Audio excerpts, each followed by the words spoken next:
Hi, happy holidays from Vivix Wealth and Insurance Solutions. I'm Monet Swan, and I'm here with Alicia Alcano, COO of Vivix Wealth and Insurance Solutions. And we wanted to bring you some holiday cheer and at the same time, give you some information that you need to take with you this year and from now on. So, Alicia, happy holidays. Happy holidays, Monet. Hi, everyone. Looking forward to another conversation with you about how you can improve those fantastic holiday presents that you're looking forward to give to your loved ones and friends. So let's get started. And you know, when you said it like that, let's just start with something everybody should have on their Christmas list. What is that? Life insurance. Oh, it doesn't sound sexy, but it is. It really is. When you think that there are policies that you can get as low as $10 a month, and if you want to spend $10 a month, let's say you've got let's say you've got a budget of $120 or $150, and you're giving somebody a policy worth $200,000, $300,000, maybe even $500,000. Now that's a gift worth getting. And the investment wasn't that steep. Huh, Alicia? That is like the perfect gift with a red bow on top, where it keeps going and going and going for the lifetime. How about that person? It really makes that person a Santa Claus, right? Because you're doing something, you just don't have to go down a chimney, but it's just as impactful. Yes, it is. And you can put it on a stocking. What is it? Mm-hmm.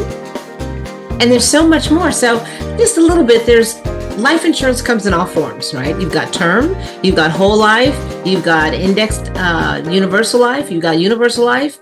There are so many ways that we can build a policy for you and your family or your friends.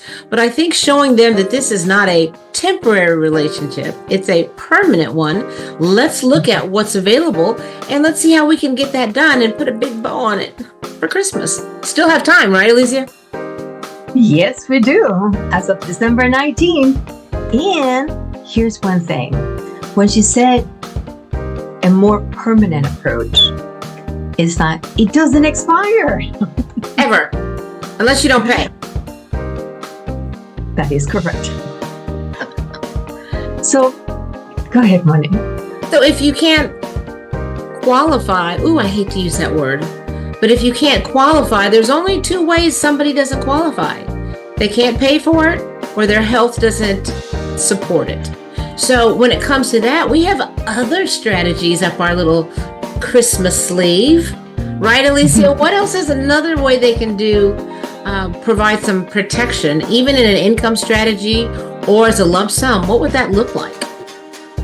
So when it comes to, let's say, your health is not 100% strong, there are multiple ways that we can strategize. Annuities is one of them. And annuities come in different flavors.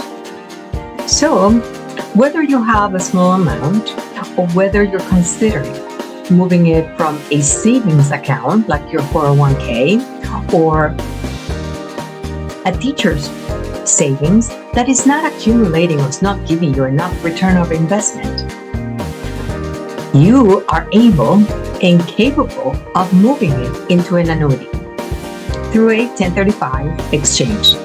Very easy, multiple ways of saying it, but it's a transfer. You move it from one savings account that is not giving you much and is not at the risk of the stock market going up and down.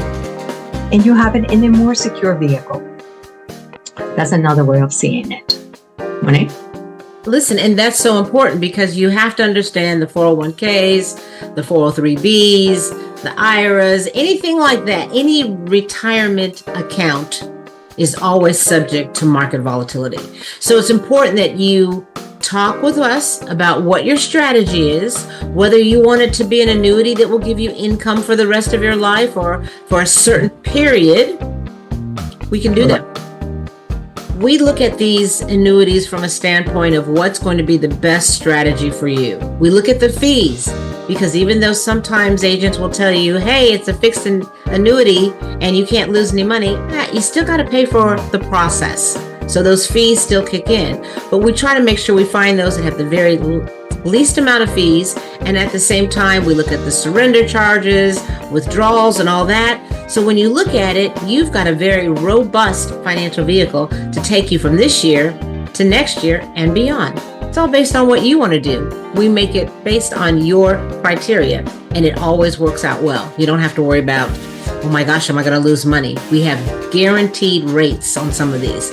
So let us know. You can do 1, 3, 5, 7, 10-year annuities. So the choice is up to you, and we're here to implement your strategies and make it come to life. Right, Alicia? Absolutely. So would you say, Monet, do we have any other vehicles that can provide a great present, a great stability, protect people, and make an impactful moment in somebody's life? Well, I would say, depending on your age, one of the other products I like to pivot to is long-term care, because typically annuities is a strategy for older people. And when you look at long-term care, so is that. But you know what's the best time to buy it, Alicia? When you're young. Right. In your 40s. And you might think that's not young, but trust me, we're living a lot longer. 40 is the new 25. So you want to be able to go and get a long-term care plan that is a hybrid. I know when my parents were looking into long-term care, hybrids were not available. And I'm not going to mention the company that they're with, but they're not writing business anymore. So the hybrid companies are wonderful because they give you the ability to have a life insurance or an annuity with a long-term care package. And we have a company that will also put that together with a third layer, which is called a continuation of benefits for the rest of your life. Does it get better than that, Alicia? So here is the cherry on top of the cake. It's very simple. So when you add this third layer, let's say you put 100,000 or you put 200,000, depending on the amount that you have. This rider, which is called continuation of benefits, it extended that coverage for you. So Alicia went to the hospital. She's not able to continue working. She's not able to continue with her daily activities of living.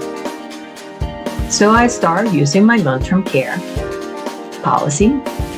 And let's say in about a year or two, let's say 3 years, as much as I extended it, I exhaust all the funds.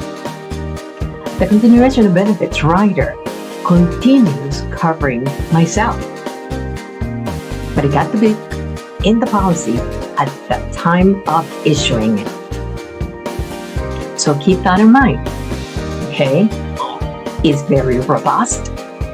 It gives you also a death benefit if you started using it or not using it, and then out of a sudden, the person passes away.